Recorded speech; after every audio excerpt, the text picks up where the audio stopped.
ഈ വാർത്താ മണിക്കൂറിലെ പ്രധാന റിപ്പോർട്ടുകളുമായി വാർത്താമഴ ആരംഭിക്കുന്നു. ഞാൻ എസ് വിജയകുമാർ. കേന്ദ്ര അവഗണനയ്ക്കെതിരായ സംയുക്ത സമരത്തെ ചൊല്ലി പ്രതിപക്ഷത്ത് ഭിന്നത. യോജിച്ച നീക്കത്തിന് സർക്കാർ തയ്യാറായാൽ പിന്തുണയ്ക്കുമെന്ന മുസ്ലിം ലീഗ് ദേശീയ ജനറൽ സെക്രട്ടറി പി കെ കുഞ്ഞാലിക്കുട്ടിയുടെ നിലപാടിനെ പ്രതിപക്ഷ നേതാവ് വി ഡി സതീശൻ തള്ളി. കേരളത്തിന് അർഹതപ്പെട്ട വിഹിതം വാങ്ങിയെടുക്കാൻ സർവ്വകക്ഷികളും ഒരുമിച്ച് നിൽക്കണമെന്ന് പി കെ കുഞ്ഞാലിക്കുട്ടി 24-നോട് പറഞ്ഞിരുന്നു. കേന്ദ്ര ഗവൺമെൻറ്റിനെതിരെ ഫലപ്രദമായി കേരള ഗവൺമെൻറ് പ്രതിപക്ഷത്തിനും കൂടി കൂട്ടി ഞങ്ങളുടെ കൂടി സഹായത്തോടു കൂടി കൂടുതൽ ഫണ്ട് കിട്ടാനുള്ള നീക്കം ഗവൺമെൻറ് നടത്തട്ടെ. ലീഗല്ല, പ്രതിപക്ഷം ഉണ്ടാവും, ഞങ്ങളൊക്കെ UDF ഉണ്ടാവും. കാരണം വെച്ചാൽ ഒരു ഓൾ പാർട്ടി ആയിട്ട് തന്നെ നമുക്ക് നടത്താമല്ലോ. കേരളത്തിൻ്റെ അവകാശത്തിന് വേണ്ടി ശബ്ദിക്കാൻ ഞങ്ങൾ തയ്യാറാണല്ലോ. കേരളത്തിൻ്റെ അവകാശം കേന്ദ്ര ഗവൺമെൻറ് തരുക തന്നെ വേണം, കിട്ടിയേ പറ്റുള്ളൂ. അതിനുവേണ്ടി ഏത് നീക്കം നടത്താൻ ഞങ്ങൾ, പക്ഷേ ഇത് പരസ്പര ആരോപണത്തിന് ഉന്നയിക്കുന്നതല്ലാതെ ഗവൺമെൻറ് അതിനുവേണ്ടി ഫലപ്രദമായ ഒരു നീക്കം ഇതുവരെ ഓൾ പാർട്ടി അടിസ്ഥാനത്തിലൊക്കെ നടത്താൻ CPM-നൊപ്പം ഒരു സമരത്തിനുമില്ലെന്ന് പ്രതിപക്ഷ നേതാവ് വി ഡി സതീശൻ ആവർത്തിച്ചു. സംസ്ഥാനത്തിന്റെ സാമ്പത്തിക പ്രതിസന്ധിക്ക് കാരണം കേന്ദ്ര നയം മാത്രമല്ല, മുഖ്യമന്ത്രിയുടെയും ടീമിന്റെയും കെടുകാര്യസ്ഥതയാണ് പ്രധാന പ്രശ്നമെന്നും വി ഡി സതീശൻ കുറ്റപ്പെടുത്തി. CPM-മായി ചേർന്നിട്ട് ഞങ്ങൾ ഒരു സമരത്തിനുമില്ല. ഇത് കുഞ്ഞാലിക്കുട്ടി സാഹിബ് പറഞ്ഞത് ഞങ്ങൾ നിയമസഭയിൽ വ്യക്തമാക്കിയ കാര്യമാണ്. ഞങ്ങളുടെ MP-മാര് UDF MP-മാര് കേന്ദ്ര ധനകാര്യമന്ത്രിക്ക് കൊടുത്ത പരാതിയിലുള്ള കാര്യമാണ്. മുഖ്യമന്ത്രിയുടെ അഴിമതിയും മുഖ്യമന്ത്രിയുടെ ടീമിന്റെ കെടുകാര്യസ്ഥതയുമാണ് ഈ ധനപ്രതിസന്ധിയുടെ ഏറ്റവും പ്രധാനപ്പെട്ട കാരണം. അതേസമയം പി കെ കുഞ്ഞാലിക്കുട്ടിയുടെ നിർദ്ദേശം മുഖ്യമന്ത്രി പിണറായി വിജയൻ സ്വാഗതം ചെയ്തു. വസ്തുതകളുടെ അടിസ്ഥാനത്തിൽ പ്രതിപക്ഷ നേതാവ് നിലപാട് തിരുത്താൻ തയ്യാറാകണം. വിഷയം ചർച്ച ചെയ്യാൻ സർക്കാർ തയ്യാറാണ്. അതിനർത്ഥം മുസ്ലിം ലീഗിനെ LDF-ലേക്ക് കൊണ്ടുവരാൻ ശ്രമിക്കുന്നു എന്നല്ലെന്നും മുഖ്യമന്ത്രി വ്യക്തമാക്കി. സ്വാഗതാർഹമായ നിലപാടാണ്. ഈ നാടിൻ്റെ പ്രശ്നങ്ങൾ മനസ്സിലാക്കുന്നവർക്കെല്ലാം ആ രീതിയിൽ മാത്രമേ പ്രതികരിക്കാനാവൂ. ഇത് ഞങ്ങൾ ഈ കാര്യങ്ങൾ പ്രതിപക്ഷത്തോട് പൊതുവെ അഭ്യർത്ഥിച്ചുകൊണ്ടിരിക്കുകയാണ്. കാരണം നമ്മുടെ നാട് നേരിടുന്ന പ്രശ്നങ്ങളാണ് ഏറ്റവും ഗുരുതരമായിട്ടുള്ളത്. അതിൻ്റെ ഭാഗമായി നാടിൻ്റെ കയ്യിൽ കിട്ടേണ്ട പണമാണ് കിട്ടാതിരിക്കുന്നത്. ഇത് പെട്ടെന്ന് ഏതെങ്കിലും ഒരു പദ്ധതിയെ ബാധിക്കലോ ഒരു വർഷത്തെ പദ്ധതികളെ ബാധിക്കലുമല്ല, കേരളത്തിൻ്റെ ഭാവി വികസനത്തെ തടയുന്നതിനാണ് ഇത് വഴിവെക്കുക. അത്തരമൊരു ഘട്ടത്തിൽ നമ്മളെല്ലാവരും ഒന്നിച്ചു നിൽക്കണം. ദീപക് ധർമ്മടം വിവരങ്ങൾ നൽകും കോഴിക്കോട്ട് നിന്ന്. ദീപക്, പി കെ കുഞ്ഞാലിക്കുട്ടിയുടെ നിലപാടിനെ ചൊല്ലി പ്രതിപക്ഷത്ത് ഭിന്നതയുണ്ട്. പക്ഷേ സർക്കാർ അത് മറ്റൊരു തരത്തിൽ രാഷ്ട്രീയമായി കൂടി ഉപയോഗിക്കാൻ ഈ ഘട്ടത്തിൽ ശ്രമിക്കുന്നു എന്നത് സ്വാഭാവികമാണ്. ആ ചർച്ച ഏത് വഴിക്കാണ് പോകുന്നത്?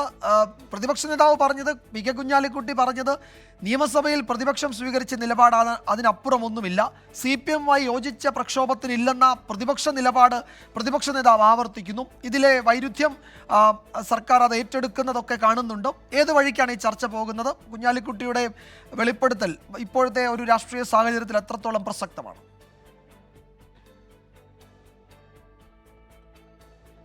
കുഞ്ഞാലിക്കുട്ടി വീണ്ടും കേരള രാഷ്ട്രീയത്തിലെ ട്രിബിൾ ഷൂട്ടർ ആകുന്നു എന്നുള്ളതാണ് യഥാർത്ഥത്തിൽ ഇപ്പോൾ വ്യാഖ്യാനിക്കാവുന്നത്. കാരണം നവകേരള യാത്ര തുടരുന്ന ഈ വേളയിൽ കേന്ദ്രത്തിൻ്റെ അവഗണനയ്ക്കെതിരെ കേരളത്തിലെ UDF ഒപ്പം നിൽക്കുന്നില്ല എന്ന ആരോപണം എല്ലാ സദസ്സുകളിലും മുഖ്യമന്ത്രിയും മന്ത്രിമാരും പ്രസംഗിച്ചു കൊണ്ടിരിക്കുമ്പോഴാണ് 24-ൻ്റെ പ്രത്യേക അഭിമുഖത്തിൽ കുഞ്ഞാലിക്കുട്ടി പുതിയ നിലപാട് വ്യക്തമാക്കുന്നത്. ആ നിലപാടിൽ വളരെ ക്ലാരിറ്റിയോടുകൂടി കുഞ്ഞാലിക്കുട്ടി പറയുന്നു, കേരളത്തിന് കേന്ദ്രം തരേണ്ടത് തരണം, തന്നേ മതിയാകൂ. അതിൽ ഒരുമിച്ചുള്ള കൂട്ടായ്മ, ഓൾ പാർട്ടി എന്നാണ് അദ്ദേഹം ഉപയോഗിച്ചത്. സർവകക്ഷി കൂട്ടായ്മയോടുകൂടി മുന്നോട്ട് പോകണം എന്നാണ് പറയുന്നത്. മാത്രവുമല്ല, അതിന് സർക്കാർ തയ്യാറായി കഴിഞ്ഞാൽ ലീഗ് സഹകരിക്കും, പ്രതിപക്ഷം സഹകരിക്കണം എന്ന് പറയുന്നു. ഇതിനെയാണ് മുഖ്യമന്ത്രി ഇന്ന് കാലത്തെ പതിവ് രാവിലെയുള്ള വാർത്താ സമ്മേളനത്തിൽ സ്വാഗതം ചെയ്തത്. മാത്രമല്ല, ഈ നാടിൻ്റെ താല്പര്യമുള്ളവർക്ക് അങ്ങനെ പ്രതികരിക്കാൻ സാധിക്കൂ. അതുകൊണ്ട് തന്നെ പ്രതിപക്ഷ നേതാവ് ഈ കാര്യങ്ങൾ മനസ്സിലാക്കി, വസ്തുത മനസ്സിലാക്കി നിലപാട് തിരുത്തണം എന്ന് പറയുന്നു. പക്ഷേ എന്നാൽ തൊട്ടു പിന്നാലെ പ്രതിപക്ഷ നേതാവിൻ്റെ വാർത്താ സമ്മേളനത്തിൽ ഈ വിഷയം വന്നപ്പോൾ അദ്ദേഹം പറഞ്ഞത് ഏതെങ്കിലും രീതിയിൽ CPM-മായി സഹകരിച്ചുള്ള ഒരു പ്രക്ഷോഭത്തിനും തയ്യാറല്ല എന്നാണ് പറഞ്ഞത്. പക്ഷേ രാഷ്ട്രീയമായി ഇന്ത്യ മുന്നണി എന്നുള്ള നിലയിൽ നിൽക്കുമ്പോൾ മോഡിക്കെതിരെ, കേന്ദ്ര സർക്കാരിനെതിരെ ഇവരെല്ലാം ഒരുമിച്ച് പോരാടുന്ന തീരുമാനമെടുത്തവരാണ് എന്ന രാഷ്ട്രീയ വൈരുദ്ധ്യം അവിടെ നിൽക്കെ തന്നെയാണ് PK കുഞ്ഞാലിക്കുട്ടിയുടെ നിലപാടിനെ തള്ളിക്കൊണ്ട് പ്രതിപക്ഷ നേതാവ് ഇത് പറഞ്ഞത്. പക്ഷേ എന്നാൽ കോൺഗ്രസ് നേതൃത്വം PK കുഞ്ഞാലിക്കുട്ടിക്കെതിരെ പ്രതികരിച്ചില്ല എന്നുള്ളത് വസ്തുതയാണ്. മാത്രവുമല്ല, പൊതുവിൽ PK കുഞ്ഞാലിക്കുട്ടി പറഞ്ഞ നിലപാടിന് സ്വീകാര്യത കിട്ടുന്നു എന്നുള്ളതാണ്. മുഖ്യമന്ത്രി അതിനെ ഓണപ്പ് ചെയ്യുകയും മാത്രവുമല്ല, സർക്കാർ പ്രതിപക്ഷവുമായി അത്തരത്തിലുള്ളൊരു ചർച്ചയ്ക്ക് തയ്യാറാണ്. കാരണം നേരത്തെ ഒരു നിലപാട് എടുത്തുപോയല്ലോ അവർ. അതുകൊണ്ട് ഞങ്ങൾ വേണമെങ്കിൽ ചർച്ച ചെയ്ത് അവരെ ഒപ്പം കൊണ്ടുവരാം. അതായത് അവരെ ഈഗോയെ ഹർട്ട് ചെയ്യാതെ സർക്കാർ ഈ കാര്യത്തിൽ കേരളത്തിൻ്റെ ആവശ്യത്തിന് വേണ്ടി ഒരു നിലപാടെടുക്കാം എന്ന് കുഞ്ഞാലിക്കുട്ടിയുടെ നിലപാടിനെ സ്വാഗതം ചെയ്തുകൊണ്ട് മുഖ്യമന്ത്രി പറഞ്ഞു. ഏതായാലും ഈ രാഷ്ട്രീയ വിവാദങ്ങൾ അല്ലെങ്കിൽ രാഷ്ട്രീയ ചർച്ച ഇപ്പോൾ ഈ കേന്ദ്രത്തിനെതിരായ കേരളത്തിൻ്റെ യോജിച്ച സമരം എന്നതിലേക്ക് എത്തിക്കഴിഞ്ഞു. അതിന് കാരണമായത് PK കുഞ്ഞാലിക്കുട്ടിയുടെ ഈ അഭിമുഖത്തിലെ നിലപാട് പ്രഖ്യാപനം തന്നെയാണ്. അതിനെ മുഖ്യമന്ത്രി സ്വാഗതം ചെയ്തതോടുകൂടി അതിന് രാഷ്ട്രീയ പ്രാധാന്യം വർദ്ധിച്ചു, അത് നിർണായകമായി മാറി എന്നതാണ് വസ്തുത. വിജയകുമാർ. യെസ്, സർക്കാരുമായി യോജിച്ച പ്രക്ഷോഭത്തിന് കേന്ദ്രത്തിനെതിരെ തയ്യാറാണ് എന്നാണ് PK കുഞ്ഞാലിക്കുട്ടി 24-ന് നൽകിയ പ്രത്യേക അഭിമുഖത്തിൽ പറഞ്ഞത്. എന്നാൽ CPM-മായി യോജിച്ച ഒരു സമരത്തിനുമില്ല എന്നത് പ്രതിപക്ഷത്തിൻ്റെ മുൻ നിലപാടാണ്, അതിൽ പിന്നോട്ടില്ല എന്നാണ് പ്രതിപക്ഷ നേതാവ് ഈ ഘട്ടത്തിൽ വിശദീകരിക്കുകയും ചെയ്യുന്നത്. കുഞ്ഞാലിക്കുട്ടിയുടെ നിലപാട് വലിയ ചർച്ചയാകുന്നുണ്ട്, മുഖ്യമന്ത്രി അതിൽ പക്ഷം പിടിക്കുകയും ചെയ്തിട്ടുണ്ട്. ദീപക് ധർമ്മടമാണ് വിവരങ്ങൾ നൽകിയത് കോഴിക്കോട്ട് നിന്ന്. മറ്റൊരു പ്രധാന റിപ്പോർട്ടിലേക്ക്. വണ്ടിപ്പെരിയാറിൽ 6 വയസ്സുകാരിയെ പീഡിപ്പിച്ചു കൊലപ്പെടുത്തിയ കേസിലെ പ്രതിയെ വെറുതെ വിട്ട വിധി സംസ്ഥാനത്തിന് അഭിമാനിക്കാൻ കഴിയുന്ന ഒന്നല്ലെന്ന് മുഖ്യമന്ത്രി പിണറായി വിജയൻ. പ്രതിയെ വെറുതെ വിട്ടതിനെതിരെ അപ്പീൽ നൽകാൻ നടപടി സ്വീകരിച്ചു. വിഷയം സർക്കാർ ഗൗരവമായി പരിശോധിക്കുമെന്നും മുഖ്യമന്ത്രി പറഞ്ഞു. നമ്മുടെ സംസ്ഥാനത്തിന് അഭിമാനിക്കാവുന്ന ഒന്നല്ല ആ സാഹചര്യം. അതെന്താണെന്നുള്ളത് ഗൗരവമായി പരിശോധിക്കും. ആവശ്യമായ പരിശോധനയുടെ ഭാഗമായിട്ടുള്ള തുടർ നടപടികളും ഉണ്ടാകും. ഇപ്പോൾ തന്നെ അപ്പീൽ പോകുന്നതിനുള്ള നടപടി സ്വീകരിച്ചു കഴിഞ്ഞിട്ടുണ്ട്. അപ്പീൽ അതിൻ്റെ ഭാഗമായി പോകുന്നതിനുള്ള തയ്യാറെടുപ്പുകൾ നടന്നുകൊണ്ടിരിക്കുന്നുണ്ട്. കോടതിയുടെ നിരീക്ഷണത്തിൻ്റെ ഭാഗമായി ചില കാര്യങ്ങൾ വന്നിട്ടുണ്ട്. അത് ഗൗരവമായി പരിശോധിക്കുകയും ചെയ്യും. വണ്ടിപ്പെരിയാറിൽ കൊല്ലപ്പെട്ട കുട്ടിയുടെ വീട് പ്രതിപക്ഷ നേതാവ് ഇന്ന് സന്ദർശിക്കും. നിരാശാജനകമായ വിധിക്കു കാരണം അന്വേഷണ സംഘത്തിന്റെ വീഴ്ചയെന്ന് VD സതീശൻ കുറ്റപ്പെടുത്തി. CPM പ്രാദേശിക നേതൃത്വത്തിന്റെ ഇടപെടലിനെ കുറിച്ച് അടിയന്തരമായി അന്വേഷിക്കണം. കുട്ടിയുടെ കുടുംബത്തിന് എല്ലാ നിയമസഹായവും ഉറപ്പാക്കുമെന്നും പ്രതിപക്ഷ നേതാവ് പറഞ്ഞു. CPM-മായി ചേർന്നിട്ട് ഞങ്ങൾ ഒരു സമരത്തിനുമില്ല. ഇത് കുഞ്ഞാലിക്കുട്ടി സാഹിബ് പറഞ്ഞത് ഞങ്ങൾ നിയമസഭ വണ്ടിപ്പെരിയാർ പോക്സോ കേസിൽ പട്ടികജാതി പട്ടികവർഗ പീഡന നിരോധന നിയമം ചുമത്തുന്നതിൽ പോലീസിന് വീഴ്ച വന്നുവെന്ന് കുട്ടിയുടെ പിതാവ് ആരോപിച്ചു. ആനുകൂല്യം ലഭിക്കില്ലെന്ന കത്ത് വന്നപ്പോഴാണ് വകുപ്പ് ചുമത്തിയിട്ടില്ല എന്നറിഞ്ഞത്. പീരുമേട് MLA-യുടെ കത്തു നൽകിയിട്ടും പോലീസ് ഇക്കാര്യത്തിൽ പ്രതിക്കൊപ്പമാണ് നിന്നതെന്നും പിതാവ് ആരോപിച്ചു.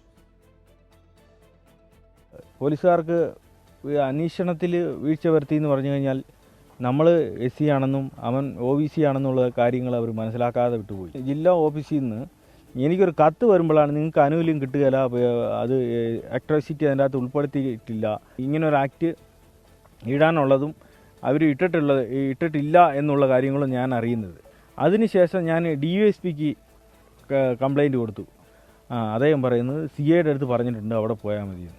MLA-യുടെ ഒരു കത്ത് കൊണ്ടുപോയി DSP കൊടുത്തു. അപ്പോൾ ഇവർ കാലാകാലങ്ങളിൽ കണ്ണനെ അറിയാം, അവൻ SC ആണ്, പ്രതിയും അറിയാം, പ്രതിയുടെ അപ്പനെ അറിയാം. അപ്പോൾ പോലീസുകാർ ആവശ്യപ്പെട്ട പ്രകാരം പോലീസുകാർക്ക് അവർ റിപ്പോർട്ട് കൊടുത്തു, അവൻ SC ആണെന്നും അല്ല ക്രിസ്ത്യാനിയാണെന്നും ഇത്ര വർഷങ്ങളായിട്ട് അവൻ മതമാറ്റമൊന്നും ചെയ്തിട്ടില്ല, അവൻ ഇതിനു മുമ്പ് കിട്ടിക്കൊണ്ടിരുന്ന ആനുകൂല്യങ്ങളൊക്കെ ഇതിനു മുമ്പുള്ള വില്ലേജ് ഓഫീസർക്ക് തെറ്റുപറ്റിയതാണ്, അന്വേഷിക്കാതെ ഓൺലൈനിൽ മുഖാന്തരം എന്തോ കൊടുത്തിട്ടുള്ളതാണ്, തെറ്റുപറ്റിയിട്ടുണ്ട് എന്നും പറഞ്ഞുകൊണ്ടാണ് അതിനകത്ത് കാണിച്ചിരിക്കുന്നത്. വണ്ടിപ്പെരിയാറിൽ പെൺകുട്ടിയെ പീഡിപ്പിച്ച് കൊന്ന് കെട്ടിത്തൂക്കിയ സംഭവത്തിലുണ്ടായ കോടതി വിധി എല്ലാവരെയും ഞെട്ടിക്കുന്നതും നിരാശയിലാക്കുന്നതുമാണ്. 6 വയസ്സുള്ളൊരു പെൺകുട്ടിയെ പീഡിപ്പിച്ച് കൊന്ന് കെട്ടിത്തൂക്കിയ സംഭവം എത്ര ലാഘവത്വത്തോടു കൂടിയാണ് കേരള പോലീസ് കൈകാര്യം ചെയ്തത് എന്നതിന്റെ ഏറ്റവും ഉദാഹരണമാണ്. ആദ്യം തന്നെ ഒരു ആരോപണം ഉണ്ടായിരുന്നു, ഈ പ്രതി ഒളിപ്പിച്ചിട്ടുള്ളത് CPM-ന്റെ പ്രാദേശിക നേതൃത്വമാണെന്ന്. അപ്പൊ CPM-ന്റെ പ്രാദേശിക നേതൃത്വമാണ്, ജില്ലയിലെ നേതൃത്വമാണ് ഈ കേസ് അട്ടിമറിക്കാൻ കാരണമായത്. പോലീസ് മനഃപൂർവ്വമായിട്ടാണ് പ്രതിയെ രക്ഷപ്പെടുത്താൻ ശ്രമിച്ചത്. അതിന്റെ പിന്നിലുള്ള ബാഹ്യമായ ഇടപെടലുകൾ, രാഷ്ട്രീയമായ ഇടപെടലുകൾ അടിയന്തരമായി ഇത് അന്വേഷിക്കണം. ആ കുടുംബം നീതി തേടിയുള്ള ആ കുടുംബത്തിന്റെ യാത്രയിൽ ഞങ്ങൾ അതിന്റെ കൂടെ ഉണ്ടാകും. പ്രതിയെ വെറുതെ വിട്ട വിചാരണ കോടതി വിധി റദ്ദു ചെയ്യണമെന്നാവശ്യപ്പെട്ട് അപ്പീൽ നൽകുമെന്ന് special public prosecutor Sunil Maheshwaran Pillai പ്രതികരിച്ചു. പോലീസ് അന്വേഷണത്തിൽ പാളിച്ചയുണ്ടായെന്ന കോടതി നിരീക്ഷണം പ്രോസിക്യൂട്ടർ തള്ളി. ഈ വിധി റദ്ദ് ചെയ്ത് കുട്ടിക്ക് നീതി ലഭിക്കണം എന്നുള്ളതാണ് പ്രോസിക്യൂഷൻ്റെ ആവശ്യം. കോടതിയുടെ നിരീക്ഷണം എന്ന് പറഞ്ഞാൽ അത് അതിൻ്റെ ശാസ്ത്രീയ തെളിവുകൾ അപര്യാപ്തമാണ്. DNA പ്രൊഫൈലിംഗ് ഇല്ല. പിന്നീട് ഈ സാക്ഷികൾ പറഞ്ഞതിലുള്ള ചെറിയ കോൺട്രഡിക്ഷൻസ് പോലും വലിയ പ്രാധാന്യത്തോടു കൂടി കോടതി കണ്ടു. ഇതിൽ സയൻറ്റിഫിക് എവിഡൻസ് പര്യാപ്തമാണെന്ന് തന്നെയാണ് പ്രോസിക്യൂഷൻ്റെ വാദം. അതിനുള്ള സുപ്രീം കോടതി വിധികളും സമർപ്പിച്ചിട്ടുണ്ട്. രാഹുൽ വിജയൻ ഇടുക്കിയിൽ നിന്ന് വിശദാംശങ്ങൾ നൽകും. രാഹുൽ, ഇതിൽ അപ്പീൽ നൽകുമെന്ന് മുഖ്യമന്ത്രി പറയുന്നു. വിധി റദ്ദ് ചെയ്ത് പഴയ FIR പുനഃസ്ഥാപിക്കാൻ കോടതിയെ സമീപിക്കുമെന്ന് പ്രോസിക്യൂട്ടർ പറയുന്നു. മേൽക്കോടതിയെ സമീപിക്കുമ്പോൾ കൂടുതൽ സൂക്ഷ്മത പുലർത്തിയില്ലെങ്കിൽ തിരിച്ചടി ഉണ്ടാകുമെന്ന് ഉറപ്പാണ്. കാരണം ഈ അന്വേഷണത്തിലെ പാളിച്ചകൾ 8 പോയിന്റായി ആ വിധിന്യായത്തിൽ പ്രത്യേക കോടതി ജഡ്ജി രേഖപ്പെടുത്തിയിട്ടുണ്ട്. അപ്പോൾ എന്തായിരിക്കും അന്വേഷണ സംഘത്തിൻ്റെ, പോലീസിൻ്റെ, പ്രോസിക്യൂഷൻ്റെ ഒക്കെ നീക്കം? അതിലൊരു വ്യക്തത വന്നിട്ടുണ്ടോ?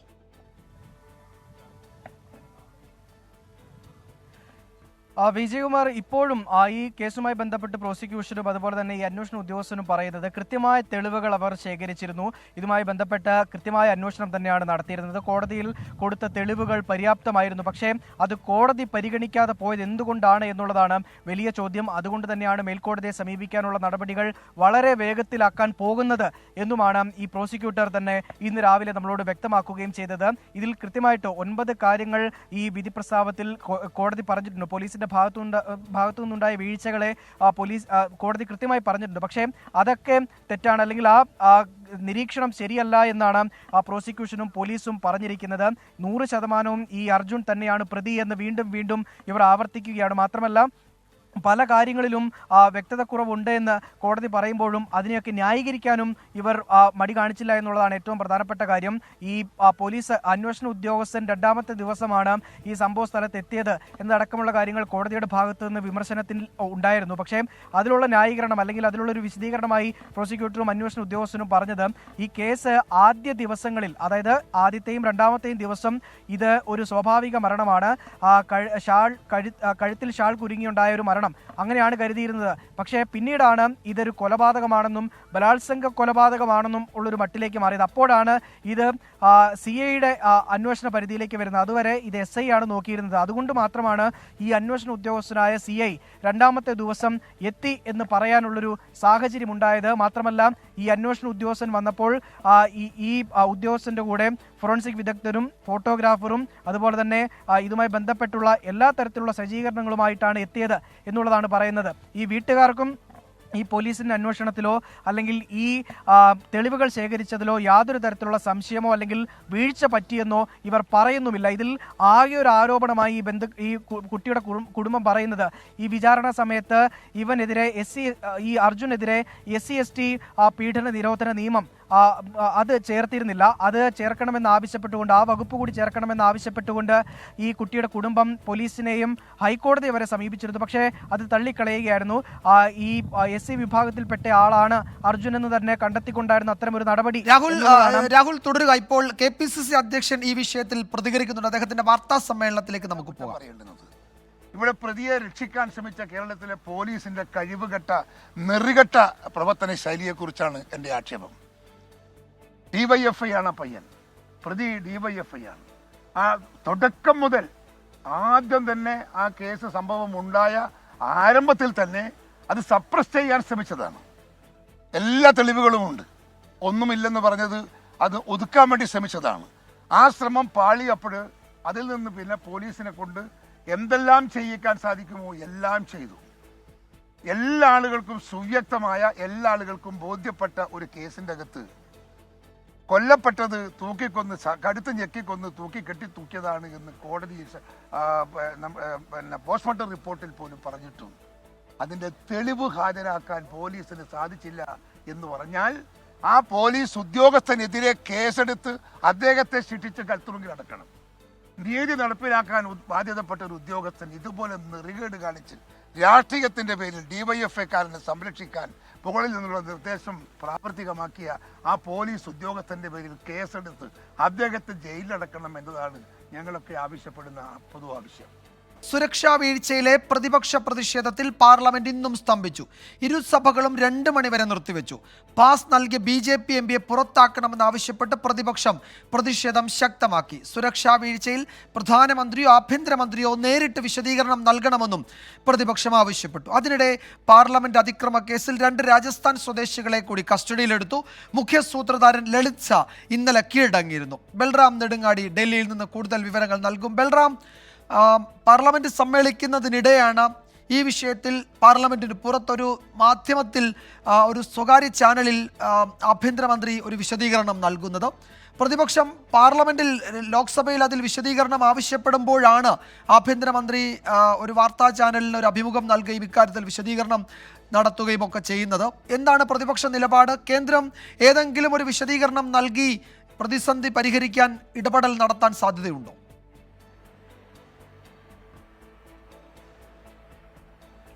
വിജയകുമാർ, നിലവിലെ സാഹചര്യത്തിൽ അത്തരത്തിലൊരു സാധ്യത വളരെ കുറവാണ്. ഈ ഉടനുള്ള ദിവസങ്ങളിൽ ഇന്നലെ പ്രതിഷേധം ആരംഭിച്ചതിന് പിന്നാലെ തന്നെ സഭ 12 മണിവരെ പിരിഞ്ഞ് ഒരു ഘട്ടത്തിൽ തന്നെ ആഭ്യന്തരമന്ത്രിയും പ്രധാനമന്ത്രിയും സഭയിൽ നിന്നും പുറത്തുപോയിരുന്നു. അതിനുശേഷം ആ ഒരു ഘട്ടത്തിൽ തന്നെ സഭയിൽ ഒരു മറുപടി ഉടൻ ഉണ്ടാകില്ല എന്ന് വ്യക്തമായതാണ്. ഇന്ന് ഇപ്പോൾ ഈ വിഷയത്തിൽ രാജസ്ഥാൻ സർക്കാരിന്റെ സത്യപ്രതിജ്ഞാ ചടങ്ങുമായി ബന്ധപ്പെട്ട് ഇരുവരും ഡൽഹിക്ക് പുറത്താണ് ഉള്ളത്.